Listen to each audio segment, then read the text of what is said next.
The People's Liberation Army swept Mao Zedong to power in 1949.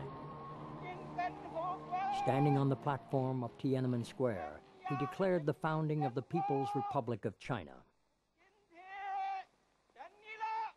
The first international act of the Chinese Communists on coming to power in 1949 was the invasion of Tibet. In 1950, the People's Liberation Army crossed the upper Yangtze River and attacked the Tibetan army at the Battle of Chamdo. It was the beginning of what the Chinese called the peaceful liberation of Tibet. Of course, China's invasion was not a peaceful liberation. These were armed troops invading another's territory. How can you call it peaceful? Robert Ford was one of only a handful of Westerners to have lived in Tibet before the Chinese invasion.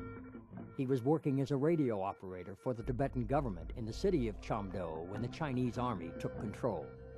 I went out onto the balcony at the monastery. I could see the Chinese communist troops arriving. There was little I could do then other than wait for their arrival and wait to be taken prisoner, along with the Tibetans. The Tibetans were told that they were being liberated from the Anglo-American imperialists. They had no idea what an Anglo-American imperialist was, so this was completely confusing to them.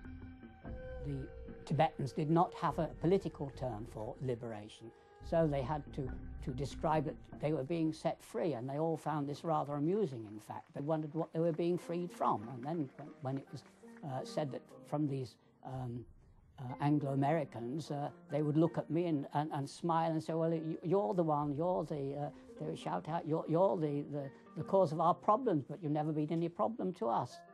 Condemned as an agent of Anglo-American imperialism, Robert Ford would spend nearly 5 years in Chinese prison.